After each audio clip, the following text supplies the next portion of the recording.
Podemos decir que todas las crisis de la Iglesia se deben a un solo motivo: la falta de la mentalidad de Jesús en el seno de ella. Aunque Jesús dice en el Evangelio de Mateo que nunca abandonará la Iglesia, esto no quiere decir que la Iglesia en cada época, en todas las épocas, sea fiel a Jesús. Eso depende de las personas concretas y de su libertad, que Dios ha querido respetar profundamente. La Iglesia es santa y pecadora y depende de la fidelidad de sus miembros que ofrezca al mundo el mensaje de salvación que Jesús le dejó, o que se oculte este mensaje voluntaria o involuntariamente. Por otro lado, es evidente en la historia de la Iglesia la infidelidad de sus miembros.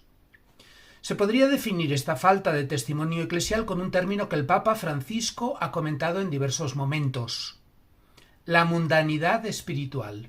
Se trata de que la Iglesia, en lugar de tener y ofrecer la mentalidad de Jesús, tiene la mentalidad del mundo de modos diversos. El Papa Francisco advierte constantemente sobre el peligro de la mundanidad espiritual en la Iglesia, considerándola una de las tentaciones más graves que pueden ofrecerse. Este concepto lo ha mencionado en documentos como Evangelii Gaudium y en numerosas homilías. Se refiere a una forma de vivir la fe contaminada por valores mundanos, donde cada uno mira por sus intereses egoístas, por la apariencia y por el poder, en lugar de la humildad, del servicio y de la verdadera misión evangelizadora. La mundanidad espiritual implica una actitud en la que los miembros de la Iglesia buscan prestigio, éxito personal, relevancia social, riquezas, sustituyendo el mensaje del Evangelio por un afán de protagonismo o complacencia hacia el mundo. En lugar de ser una Iglesia pobre y para los pobres, como Jesús enseñó, se corre el peligro de convertirse en una Iglesia autorreferencial y alejada de su misión. Este peligro afecta especialmente a quienes tienen responsabilidad dentro de la Iglesia: obispos, sacerdotes, religiosos y laicos con roles importantes. Sin embargo, también puede alcanzar a cualquier cristiano que permita que su fe se vaya diluyendo en una superficialidad que busca reconocimiento o comodidad, en lugar de vivirla con profundidad y sacrificio. Esto mostraría una Iglesia con unas características muy distintas de las que Jesús quiere. Por ejemplo, se mostraría en una burocratización, en poca voluntad de cumplir la misión. Las estructuras eclesiásticas se convierten en un fin en sí mismas y se pierde el espíritu misionero. Esto en las personas también repercutiría en una búsqueda de protagonismo, en una supremacía de una actitud de vanidad.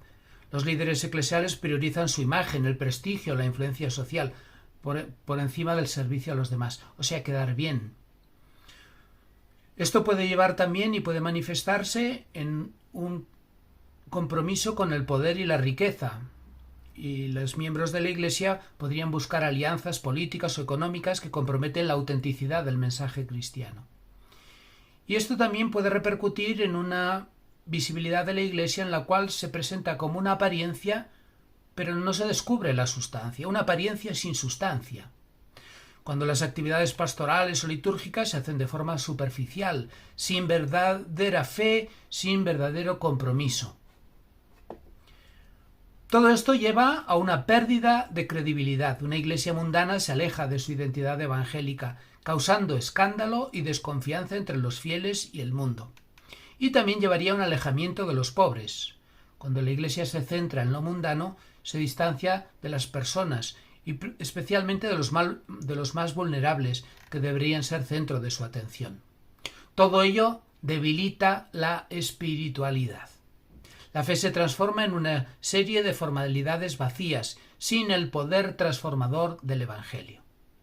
Y por último, eso lleva a divisiones internas, a una fragmentación, ya que la búsqueda del poder o del prestigio genera divisiones y conflictos entre las diferentes personas, entre los diferentes grupos, y afecta a la unidad, que es una característica esencial de la vida de la Iglesia. Francisco insiste en que la Iglesia debe evitar caer en esta tentación, recuperando una vida sencilla, centrada en el Evangelio, con humildad, con servicio y con un renovado impulso misionero. La clave está en volver al corazón del mensaje cristiano, la alegría de anunciar a Cristo y servir con amor a todos, especialmente a los necesitados. Es evidente que la Iglesia actual está en una situación de crisis. En los momentos de crisis, la Iglesia está llamada a mantener una tensión, una relación fecunda entre lo que era el mensaje que recibió, el mensaje fundacional de Jesucristo, que lo tenemos en las Escrituras, que lo tenemos en la tradición de la Iglesia, pero también están los contextos culturales y sociales en cambio constante de la humanidad, y en los cuales la Iglesia debe encarnar el mensaje, atendiendo siempre a los signos de los tiempos. Este equilibrio entre el mensaje de Jesús y las circunstancias de cada época no es fácil de alcanzar, y a lo largo de la historia la Iglesia en muchas ocasiones, podemos decir, lo ha dicho el Papa, lo ha dicho la misma Iglesia, que no se ha sido fiel al mensaje del fundador de Jesús. Por eso siempre hay que mantener una actitud de conversión, permitiendo que el Evangelio renueve la propia vida y la propia actividad de los miembros de la Iglesia. Hoy vivimos en una época especialmente confusa, con un gran cambio cultural que afecta profundamente todas las esferas de la existencia humana. La tecnología, la comunicación, las relaciones sociales, las estructuras económicas y políticas. Este contexto desafía a la Iglesia para discernir con sabiduría cristiana los elementos esenciales de su mensaje y encarnarlos de manera significativa en el momento presente. En tiempos pasados, la Iglesia cumplía una misión paternal de ayudar a la sociedad en camino de progreso y de justicia. Esto tuvo mucho sentido cuando la gente era mayoritariamente analfabeta y solo podían estudiar los ricos. La Iglesia se convirtió en un lugar de promoción social y cultural para muchas familias, para muchos pueblos que no tenían demasiadas posibilidades de progresar. Y así iba solucionando subsidiariamente muchos problemas y necesidades que nadie atendía, como por ejemplo la educación popular, la sanidad para todos, en fin. Los sacerdotes eran personas formadas como maestros o médicos, con los que ayudaban a conducir los grupos sociales. Ello ha contribuido a una clericalización de la Iglesia, que ha tenido una función para la dinámica de la misma durante siglos, pero que hoy en día está en crisis. El mismo Papa Francisco ha denunciado el clericalismo como un grave problema eclesial actual. Y uno de los grandes retos actuales es el de la unidad, una unidad que no solo supere las divisiones internas de la Iglesia, sino que también permita dialogar con un mundo fragmentado y polarizado. Esta unidad no puede ser superficial, ni tampoco puede ser impuesta, sino que ha de ser fruto de un discernimiento común iluminado en la Iglesia por el Espíritu Santo que permita identificar los fundamentos irrenunciables de la fe cristiana y su aplicación concreta en el mundo de hoy.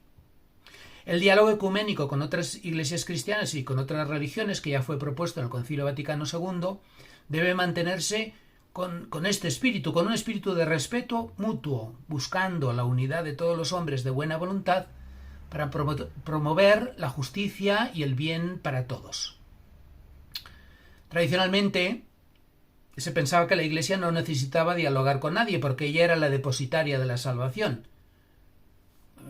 El cristianismo es la única religión en la cual decimos que Dios se ha hecho hombre, en Jesucristo, el Hijo de Dios. Y también se decía que fuera de la Iglesia no hay salvación, lo decían unos padres de la Iglesia antiguos. Pero esta frase hay que comprenderla muy bien en el contexto de toda la revelación. Y más que dar privilegios a los católicos, lo que está mostrando es una gran responsabilidad, que debe estar acompañada por una gran fidelidad a su vocación, que no siempre se mantiene, porque eso depende de la libertad de las personas. El Concilio Vaticano II no dijo que la Iglesia católica fuera la única verdadera, sino que dice que la Iglesia de Cristo subsiste en la Iglesia católica. Lo dice Lumen Gentium 8.2. O sea, que la Iglesia de Cristo la podemos encontrar en la Iglesia católica. El concilio también respeta a las demás confesiones cristianas e incluso afirma que en otras religiones encontramos semillas del verbo. Todo ello es el fundamento del diálogo ecuménico y también del diálogo con otras religiones y también con el diálogo con los no creyentes, que la Iglesia promueve también hoy. En cualquier caso, para enfrentar esta crisis actual y responder a los desafíos del presente, la Iglesia necesita volver a la fidelidad al origen, tanto en la revelación como en la experiencia de la Iglesia primitiva. Este retorno al origen exige discernir entre las verdaderas formas de religiosidad y aquellas que han quedado distorsionadas por elementos ajenos al mensaje cristiano. A lo largo de los siglos, la tradición de la Iglesia ha integrado aspectos sociales, culturales y políticos de las culturas con las que se iba relacionando. Y ello pudo ser positivo y ello pudo ser útil en la inculturación, en la evangelización. Pero estos elementos no forman parte del núcleo esencial de la fe. No debemos confundir una cosa con la otra. Hoy es necesario desprenderse de aquello que no ayuda a transmitir la buena nueva y concentrarse en lo fundamental: la fe en Jesucristo, la comunidad cristiana, el amor al prójimo y la esperanza en la promesa del reino de los cielos, del reino de Dios. En los evangelios y en los escritos de los primeros cristianos y en los testimonios de la Iglesia primitiva encontramos aquel modelo de comunidad centrada en lo esencial con la cual nos tenemos que mirar en el espejo. Es necesario, por tanto, un proceso de purificación. La Iglesia se convierte así en un testimonio vivo del Evangelio hoy. Al recuperar su identidad más profunda, puede dialogar con las culturas contemporáneas desde una posición de humildad y autenticidad, sin miedo a reconocer sus errores y a aprender de los signos de los tiempos. De esta manera será luz y sal para el mundo, capaz de acompañar a la humanidad en sus búsquedas y en sus esperanzas, y capaz también de guiarla hacia un encuentro con el Dios vivo. Es necesario, por tanto, esa vuelta a los orígenes. Y eso solamente puede producirse como una experiencia de vuelta a los orígenes y una experiencia de encuentro con Jesús. El cristianismo no se reduce a una tradición cultural ni a una serie de normas externas. Propone una experiencia personal y transformadora: el encuentro con Jesucristo. Este encuentro tiene el poder de renovar profundamente la mentalidad y de transformar a la persona por la gracia, llevándola a una vida nueva. Sin embargo, esta experiencia no puede darse por sentada, no puede darse por supuesta. Cuando el cristianismo se vive como una simple costumbre o un adorno superficial o una tradición que hemos recibido, se corre el riesgo de caer en el fariseísmo, que sería una forma de corrupción eclesial que desfigura el corazón del Evangelio. El fariseísmo es una actitud que se manifiesta cuando las prácticas religiosas se convierten en un barniz externo que pretende ocultar una madera que está empezando a estropearse, que está empezando a podrirse. Una vida espiritual sin profundidad ni coherencia. Este peligro es especialmente insidioso porque no viene de fuera, sino de dentro de la Iglesia misma, de dentro de los cristianos. Se trata de una religiosidad vacía donde el cumplimiento formal sustituye la conversión auténtica y el protagonismo egocéntrico desplaza la centralidad de Dios sin que nos demos cuenta de ello. Para evitar esta corrupción, la Iglesia debe fomentar una espiritualidad auténtica que brote de la experiencia viva de Cristo. Esto implica abrirse a la acción del Espíritu Santo que transforma los corazones y que lleva a una fe madura, caracterizada por la humildad, por el amor y por el servicio. Solo una Iglesia renovada por este encuentro será capaz de ser un signo de esperanza para el mundo y un testimonio y un testigo fiel del reino de Dios en medio de las crisis de nuestra época.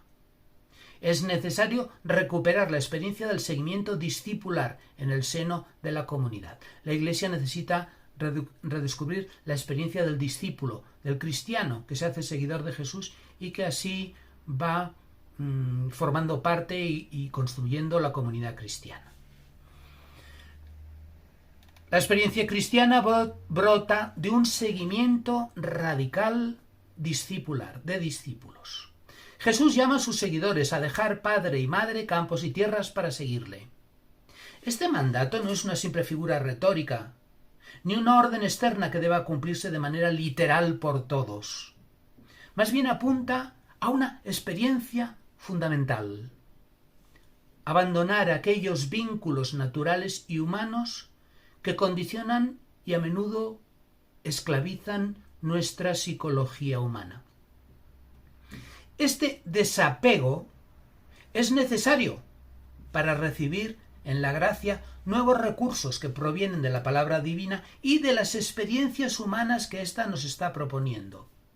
No se trata tanto de cambiar de domicilio, sino de romper las ataduras que nos ligan a los modelos y patrones de conducta que hemos conocido, a lo que hemos visto en nuestros padres, en nuestros familiares, en nuestros conocidos, en nuestros vecinos, que pueden ser cosas que están bien, pero es que el Evangelio nos quiere comunicar algo nuevo, algo distinto.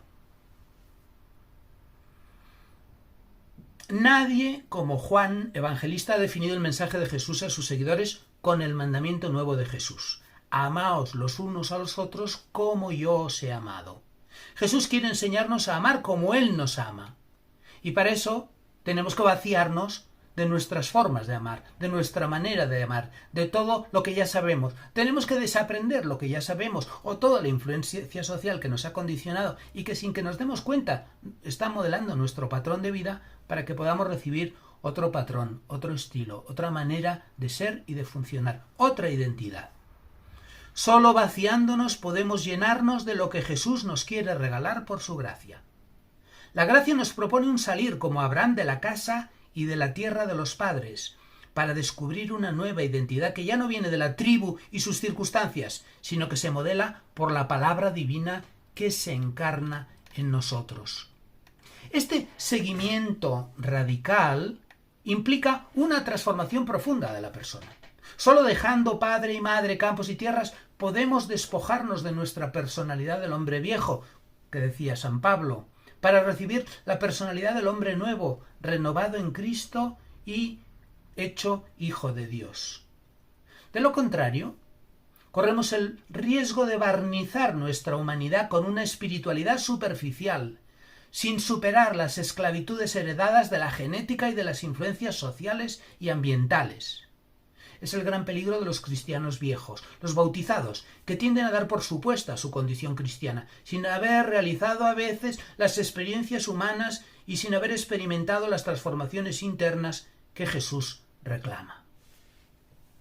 La gran crisis del cristianismo en Europa tiene que ver mucho con esta situación, de un cristianismo superficial, impostado y a veces impuesto, que no resiste hoy el cruce con la modernidad y no sabe dar razón de su fe ante un mundo secularizado, precisamente porque nadie le ha iluminado a vivir las experiencias evangélicas que la fe nos propone y que se maduran en la comunidad cristiana.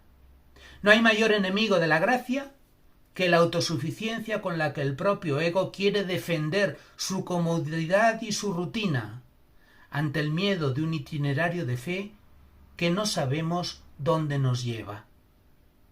La vida cristiana es un camino de fe y su mayor enemigo es el miedo, que nos cierra en nuestro egocentrismo. El encuentro con Cristo reclama y se realiza a través de experiencias humanas concretas que poco a poco generan una nueva identidad, que va liberándose de condicionamientos sociales o psicológicos. Se descubre así una libertad nueva, que no consiste en hacer lo que te apetece, sino en concretar el don del amor para el cual fuimos creados. Es un don del Espíritu Santo, es la libertad de los hijos de Dios. En esta libertad se revela la plenitud de la vida cristiana, una vida transformada, orientada hacia el amor y vivida en comunión con Dios y con los demás. Pero en muchos ambientes aparentemente religiosos, esta experiencia es muy desconocida y la religión se convierte en una búsqueda de seguridad inconsciente hacia figuras trascendentes imaginarias que pueden calmar la ansiedad de nuestras necesidades infantiles al sentirnos vulnerables. Esta es la acusación de Freud a las religiones. Y en algún caso, si no vigilamos, puede ser verdad. Además, hoy nos encontramos con otro problema complementario. Hemos olvidado el significado verdadero de la comunidad cristiana. La tradición eclesial de los últimos siglos ha estado marcada por un estilo clerical, que ha generado una división entre un grupo elitista y bien formado de ministros ordenados y el resto del pueblo de Dios, considerado inculto o poco preparado. Este modelo ha promovido una fe individualista y dependiente de la guía exclusiva de los clérigos, con unas estructuras que ya no responden a las necesidades y a los retos de los tiempos actuales. Hoy muchas veces los oyentes de las homilías en una parroquia pueden tener muchísima más formación que el que está predicando. Formación científica, formación cultural, formación social y a veces están al mismo nivel en formación espiritual. Hoy resulta imprescindible redescubrir la Iglesia como una auténtica comunidad de fe, donde vives experiencias evangélicas reales y concretas que modelan tu personalidad y no solo recibes doctrinas teóricas con valores morales y espirituales que cada uno después ha de aplicar como pueda en sus circunstancias individuales. La Iglesia debe ser entendida y vivida como pueblo de Dios, una verdadera familia de personas vinculadas entre sí por la fe y el amor. En este contexto, el ministerio ordenado encuentra su justo lugar, como un servicio dentro de la comunidad, no como un poder separado de ella para dirigir al pueblo de modo paternalista. Lo propio de la Iglesia no es ayudar a los pobres. Lo propio de la Iglesia es reunir a los pobres para que experimenten el reino de Dios. Eso es lo característico de la Iglesia. Esa es la buena noticia, que el reino de Dios ya ha llegado. Los primeros cristianos, siguiendo el modelo de Jesús, daban una parte del dinero común a los pobres, pero estaban siguiendo la ley judía. Pero el núcleo de la misión de la Iglesia no es tanto esa ayuda paternalista a los necesitados, sino llevar una noticia a todos, convocando a los pobres para que puedan vivir y experimentar el reino de Dios, para que puedan vivir y experimentar el amor de Dios. La opción de los pobres no puede convertirse en una doctrina paternalista, sino que constituye el núcleo de la acción eclesial para construir la comunidad cristiana, para edificar la comunidad cristiana. Es necesario un redescubrimiento de la Iglesia como comunidad, con aquella nueva eclesiología que propone el Concilio Vaticano II y que en gran medida está esperando su implementación real en la vida diaria de la Iglesia y su pastoral. Han pasado ya más de 50 años. La resistencia al cambio, muchas veces arraigada en el clericalismo heredado en épocas pasadas, dificulta este proceso. Un clericalismo que no solamente son los clérigos, que están los mismos laicos muchas veces. El clericalismo no solo perpetúa una separación artificial entre clérigos y laicos, sino que también impide que la comunidad eclesial viva su vocación como un cuerpo unido, donde cada miembro tiene un papel único e irrenunciable en la construcción del reino de Dios, y donde la mujer puede y debe encontrar su lugar fundamental en el corazón de la comunidad cristiana. Solo a través de esta transformación hacia una iglesia verdaderamente comunitaria, en la que todos los bautizados se sienten corresponsables de la misión evangelizadora, será posible responder a los desafíos del mundo contemporáneo. Una iglesia en la que cada persona encuentre su lugar y aporte sus dones será un testimonio vivo del Evangelio, capaz de atraer a los que buscan sentido y esperanza en un mundo marcado por la fragmentación y el individualismo. El cristianismo es un lugar personal, es un lugar donde uno experimenta un encuentro personal con Jesucristo. Y esto nos reclama la experiencia de dejarlo todo para seguirle. Si tú te encuentras con una persona, si tú te encuentras con una doctrina, te la piensas y tú la usas según tu propio criterio. Si tú te encuentras con una persona, la persona nos implica, nos reclama una atención o un olvido. Pues el cristianismo es eso, es una persona que nos reclama atención y que nos reclama seguimiento. Esta experiencia de seguimiento y de dejarlo todo para seguir a Jesús debe ser vivida por todos los cristianos, aunque sea de modos diversos.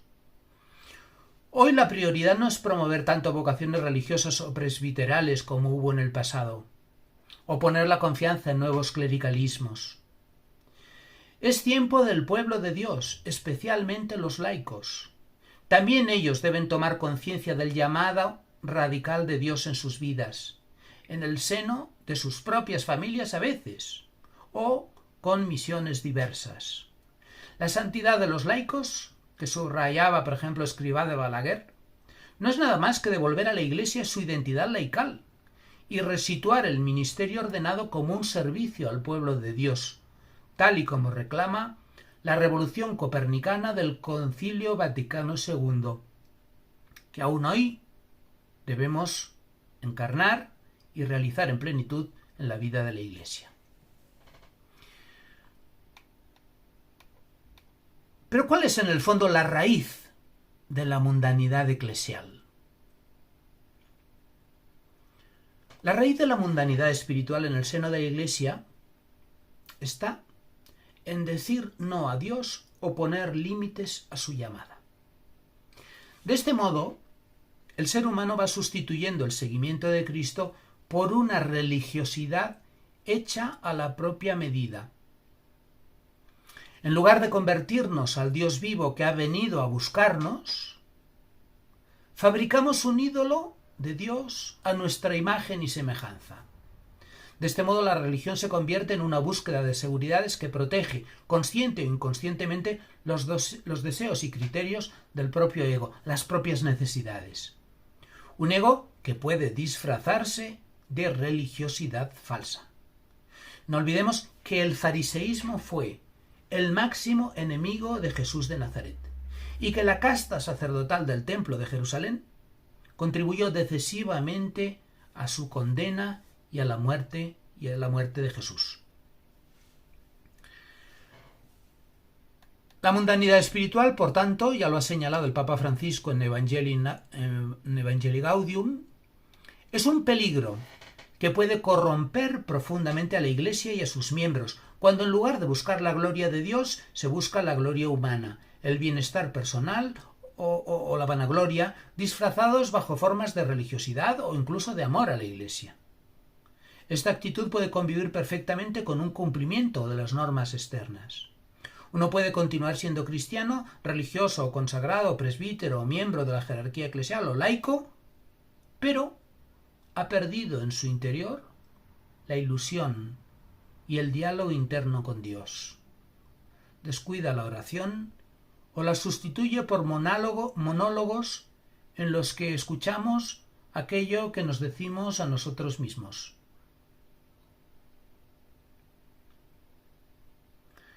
Lo que fue una vocación puede convertirse en un conjunto de formas externas que por cobardía no nos atrevemos a abandonar.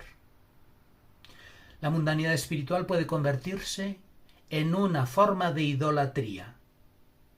En lugar de convertirnos al Dios vivo, que nos llama a una relación auténtica y transformadora, fabricamos un ídolo a nuestra medida, con normas rígidas, con tradiciones vacías o con una fe centrada en el propio ego.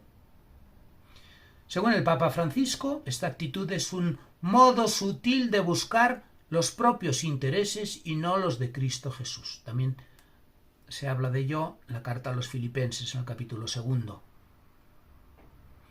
Así se está pervirtiendo la espiritualidad y se va transformando la religión en un pretexto para satisfacer deseos egoístas o defender criterios personales. El fariseísmo, tal como lo conocemos en los evangelios, es un ejemplo paradigmático de esta corrupción espiritual. Los fariseos eran conocidos por su estricta observancia de la ley y su apariencia de santidad. Pero Jesús se enfrenta a ellos por su hipocresía y por su falta de autenticidad. Aunque decían representar a Dios, sus acciones demostraban que buscaban más su propia gloria. Este comportamiento los convirtió en enemigos de Jesús, que con su mensaje profético, con su estilo de vida, estaba denunciando y desnudando sus contradicciones. La Iglesia de todas las épocas no está exenta de estas tentaciones y corre el peligro de convertirse en una institución autorreferencial, centrada más en sí misma que en Cristo, preocupada más por defender la imagen de sus funcionarios que no de cumplir su misión evangelizadora. O también puede transformarse en una ONG humanitaria, bien valorada socialmente, pero sin cruz y sin evangelio. O sea, sin mostrar el camino humano de la participación en la Pascua de Cristo, en la cruz, en la pasión, en la muerte y en la resurrección, sin conducir ese misterio que Jesús vivió y que ha de iluminar la vida de los cristianos. Y al mismo tiempo, sin ofrecer el testimonio vivido de una buena noticia para los hombres y mujeres de este mundo. La mundanidad espiritual no siempre es visible porque se esconde tras apariencias correctas. Sin embargo, genera actitudes como el juicio constante hacia otros, la condena, el rechazo de las críticas proféticas y la obsesión por las apariencias externas.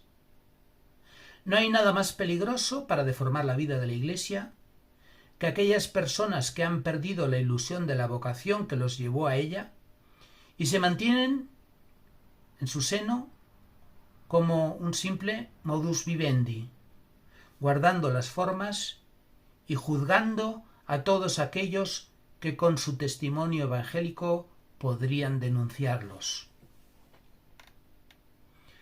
A la vida cristiana auténtica se la conoce por sus frutos, no por las apariencias. Acabamos ya el tema. Conclusión. En conclusión, decir no a Dios o limitar su llamada conduce a una religiosidad vacía que reemplaza el verdadero seguimiento de Jesucristo por un culto al ego disfrazado de religiosidad.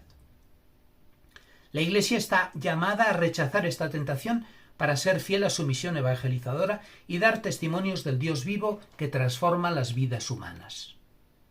La única medicina contra la mundanidad espiritual es volver al núcleo del Evangelio: Cristo crucificado y resucitado. La fe auténtica implica aceptar el escándalo de la cruz, algo que la mundanidad no tolera porque desafía los valores superficiales del egoísmo y de las apariencias. Es esencial hoy que tanto los líderes como los fieles vivan una espiritualidad centrada en Jesucristo, donde la pobreza sea vivida como una experiencia evangélica que genera los espacios que la gracia necesita para actuar. Y el anuncio profético del reino así va promoviendo experiencias evangélicas, cuyos frutos de luz y amor, de sabiduría y de fraternidad se van descubriendo, se van percibiendo en el seno de la comunidad cristiana. Vamos a acabar con un interrogante, con una paradoja. Cuando queremos decirle sí a Dios, ¿qué pasa? Nos encontramos una cosa misteriosa. Nos topamos con el misterio de Dios. Dios trata de manera muy extraña a sus amigos y seguidores. Se lo decía Santa Teresa a Jesús: porque tratas mal a tus amigos, tienes tan pocos. Dios pone a prueba la fe de quienes le buscan. A nosotros nos gustaría que Dios solucione nuestros problemas, pero tenemos la impresión de que Dios no actúa así. Y a veces guarda un silencio dramático frente a nuestros conflictos y sufrimientos. Y no solamente frente a los nuestros, sino también parece que hace lo mismo con toda la humanidad. Y esto pone a prueba nuestra fe. Ciertamente que Dios es amor, como nos dice San Juan, pero el camino hacia Él es un camino de fe, que nos va purificando y nos va preparando para llegar a ser hijos suyos y poder vivir la vida que Él nos da, que es el amor verdadero. Pero la experiencia de fe no nos la puede ahorrar nadie. Los seres humanos nos sentimos débiles y vulnerables, y por eso buscamos a alguien que nos dé seguridades. Esa es la condición humana, que ya desde el primer momento de vida la tenemos. Pero esa vulnerabilidad y esa necesidad de seguridad tenemos que vivirla a través de la fe mediante la gracia. No caigamos en la tentación de buscar las seguridades de lo que ya somos, de lo que ya tenemos, de lo que ya conocemos. No busquemos la seguridad en la mentalidad del mundo. Aventurémonos a vivir la aventura de la fe, confiando recibir de Dios todo lo que Él quiera regalarnos. Aspiremos a recibir una nueva mentalidad, aquella que Dios nos quiere regalar, para vivir en verdad como hijos suyos. En resumen, no a la mundanidad espiritual, sí a la aventura de la fe cristiana.